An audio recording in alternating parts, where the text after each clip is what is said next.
O diabo, ele tapa os ouvidos para não ouvir o teu glória a Deus, sabia disso, irmão? Ele tapa os ouvidos para não ouvir você dizer que você confia em Deus de todo o teu coração. Mas Deus, ele quer ver as pessoas com a cabeça erguida, irmão, mesmo no meio de problema, de adversidade, confiando que tem um Deus que pode todas as coisas. E mesmo quando as coisas não estão bem, na verdade a nossa fé, ela aparece mesmo quando as coisas não estão bem. É ali que a nossa fé surge, irmãos, e a gente levanta a cabeça e começa a baixar, e a pessoa que acredita em Deus, ela diz: eu não vou parar, eu vou à luta, eu vou em frente, porque Deus está comigo, Deus vai me dar vitória. A história da Sunamita, quem conhece a história dela? Quem lembra a história dela? Essa mulher, a Bíblia diz que ela tinha tudo, mas faltava uma coisa. E a Bíblia diz que o profeta Eliseu, o homem de Deus, que Deus usava para profetizar, para falar do amor de Deus para as pessoas, ele passava de vez em quando pela casa daquela mulher. Um dia Deus, ele fala com Eliseu e ele começa a mostrar que faltava alguma coisa para aquela mulher. Então Eliseu chama o seu discípulo, o seu moço, e diz para ele assim: olha, observa e veja se tem alguma coisa faltando para ela. E aquele moço começou a observar e ele diz: meu Senhor, não falta nada, ela tem tudo. Aleluia. Mas o profeta Eliseu, ele pensava, e por revelação de Deus, ele diz: mas falta alguma coisa. Glória a Deus. E ele chama aquela mulher e ele pergunta: vem cá, você tem filhos? E ela diz: não, meu Senhor, a tua serva não tem filhos. E ele diz assim: então eu vou profetizar para você. Glória a Deus. No ano que vem, ele diz: por esse tempo, você estará com o filho nos braços. Olha que interessante, irmãos. E a promessa se cumpriu, passou o tempo, aquela mulher engravidou, deu à luz, o menino cresceu, e quando ele tinha lá talvez uns 8 anos, 10 anos de idade, estava lá brincando com seu pai, e de repente aquele menino, ele fala: ai, minha cabeça. E a Bíblia diz que o menino morreu. Irmãos, é aí que nós aprendemos muita coisa linda da parte de Deus, a confiança em Deus. E a Bíblia diz que aquele menino morre, e aquela mulher, então, ela, ao invés de se lamentar, como algumas pessoas fazem, porque note, irmãos, que as pessoas que não têm essa confiança em Deus, elas começam a se lamentar, elas começam a dizer: o que eu fiz para merecer esse castigo? O que eu fiz, meu Deus, para merecer tudo isso que está acontecendo? As pessoas começam a se lamentar, e isso mostra uma falta de confiança em Deus. Então, queridos, aquela mulher, ao invés de se lamentar, ela arruma lá a sua jumenta para a viagem, convida alguém para ir junto com ela, e quando ela sai na rua, alguém pergunta para ela: como vai a senhora? E ela diz o quê? Vai tudo bem. Mas, igreja, com o filho morto em casa, como aquela mulher poderia dizer que estava tudo bem?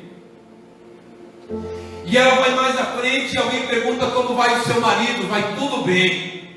Então ela vai, quando ela chega perante o homem de Deus, que poderia interceder a Deus por ela, aquele que poderia aconselhar a ela de verdade e ajudá-la, ela então fala, e ela diz: meu Senhor, o Senhor sabe que a tua serva não pediu filho algum, mas aprove ao Senhor que achou graça em mim de dar um filho, e agora eu amo esse filho, e agora ele está morto. Então, queridos, o profeta Eliseu começa a orar a Deus. E ele começa a falar com Deus. E ele começa a contar para Deus a história daquela mulher. E a Bíblia diz, querido, que depois de algum tempo, o profeta Eliseu, ele sai do quarto e entrega o menino vivo à sua mãe de volta.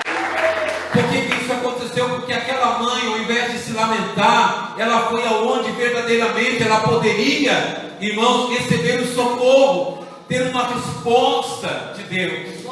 Então, por isso que eu digo, irmão, mesmo que você esteja passando por luta, por dificuldade, não se lamente. A Bíblia diz que nas nossas palavras está o poder da vida e da morte, irmão. Se você falar vai tudo mal, tudo vai mal.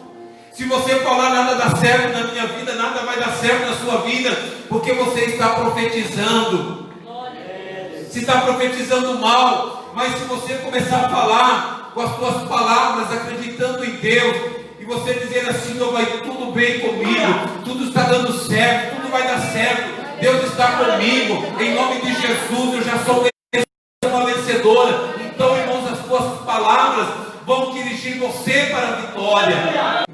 A Bíblia diz, meus amados, que Daniel, ele era um homem fiel a Deus. A Bíblia diz, irmãos, que os inimigos de Daniel começaram a conspirar contra Daniel, porque tudo que Daniel fazia dava certo. E Daniel crescia ali no palácio. Ele estava se tornando um dos homens mais importantes. Deixa eu falar para vocês, querido. Quando você começa a crescer em qualquer área da sua vida, o diabo ele levanta pessoas para invejar você. O diabo levanta pessoas para conspirarem contra você, para de alguma forma não deixar você prosperar, para de alguma forma não deixar você seguir em frente, não deixar você subir de cargo lá na empresa que você trabalha, não deixar você dar andamento no teu projeto de negócio próprio. O diabo ele começa a levantar pessoas, irmãos.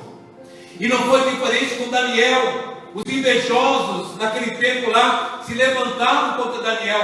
E a Bíblia diz que, olha que interessante, a Bíblia diz que eles procuravam, irmãos, alguma falha em Daniel, para acusar a Daniel, para que o rei colocasse Daniel de lado. Só que eles procuravam falhas em Daniel, mas a Bíblia diz que eles não encontraram. Como é importante, irmãos, nós termos uma vida reta diante de Deus. Como é importante o diabo não ter o que falar de você, querido. E se falar vai ser mentira. E a mentira vai cair por terra, porque a Bíblia diz que Deus ele é o justo juiz, e Ele faz justiça por aqueles que confiam nele. Então aqueles homens não encontravam nada para acusar Daniel. Eles criaram, irmãos, eles criaram ali entre eles uma conspiração. Qual é? Eles sentaram e conversaram e decidiram fazer um decreto.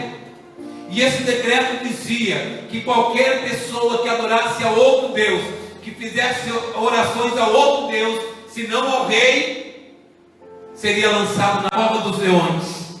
Leões famintos, irmãos. A história diz que os leões ficavam 7 dias pelo menos sem comer. Você acha que Daniel ficou com medo? Daniel sabia o Deus a quem ele servia. E a Bíblia diz, queridos, que aqueles homens pegam Daniel e lá na cova dos leões. O rei à noite não dormiu com a consciência pesada. A Bíblia fala, ele não dormiu, que ele amava Daniel. Mas para a surpresa do rei, ele ouve a voz de Daniel, a voz do profeta Daniel que soa, que ecoa lá de dentro da cova dos leões e diz para o rei: ó rei, Deus do céu, aquele quem eu sirvo, aquele a quem eu tenho buscado, aquele quem eu confio, aquele a quem eu tenho sido fiel, ó rei, ele, o Senhor, ele enviou anjos do céu. Esses anjos taparam a boca dos leões, e me salvou. Os leões não fizeram nada contra mim, ó rei. E ele diz: rei, eu estou inteiro aqui na cova dos leões, inteiro. Esse é o Deus que criou os céus e a terra, que tem todo o poder. O Deus que um dia pegou você e eu do pó da terra, fez um boneco, soprou fôlego de vida e nós estamos aqui. Ele criou todas as coisas, ele criou os leões, ele domina, a Bíblia diz, sobre tudo, querido. Sabe o que aconteceu com os inimigos de Daniel? Sabe o que aconteceu com eles? A Bíblia diz que eles foram lançados na cova dos leões. E antes deles chegarem no chão, os leões já haviam devorado eles. Sabe o que vai acontecer com os teus inimigos se eles não se arrependerem? Se eles não conhecerem a Deus, se entregarem para Deus, aqueles que te invejam, aqueles que querem o teu mal, sabe o que vai acontecer com eles, queridos? Um dia eles vão ter que olhar para você e dizer: quando essa pessoa não adianta, porque Deus está com ele, Deus está com ela. Eu não sei quanto você confia em Deus, irmãos, mas eu tenho essa confiança em Deus, porque Deus já me livrou muitas vezes. Por isso que eu estou falando, irmãos, a confiança vem. Deus às vezes permite situações que é para mostrar que Ele está com a gente, porque os seus anjos darão ordem a teu respeito, para te guardar em todos os teus caminhos. Irmãos, quando Deus protege alguém, não há ninguém que possa contra a vida daquela pessoa. Por isso que Jesus ele disse: não tenha medo. A palavra de Deus diz: não tema. E se eu tenho essa confiança em Deus, eu não tenho que temer. De que você tem medo? Se você tinha medo, não tenha mais. Se você andava por caminhos que você sabe que o anjo de Deus não está com você, lá saia dele. E a Bíblia diz que há dois caminhos: o da bênção e o da maldição. Então, logo, queridos, quando a pessoa ela vem para a igreja, ela precisa entender que apenas vir na igreja não vai resolver se ela continuar no mesmo caminho que ela estava antes. Ela precisa mudar de direção. Ela precisa mudar as suas atitudes. Alguns hábitos dela precisam mudar. Porque quando isso muda, a pessoa está no caminho de Deus, no caminho da bênção, então o anjo pode andar junto com você. E aí, querido, o anjo vai removendo as pedras, as barreiras que a gente não consegue superar, o anjo nos sustenta nas suas mãos. Então, irmãos, essa confiança que cada um de nós precisamos ter em Deus. Você crê que Deus designou o anjo, responsabilizou anjos para guardarem a tua vida? E não só a tua vida, da tua família também. Da tua família também. Porque você está orando por eles, porque você está buscando por eles. Vamos se colocar de pé, queridos.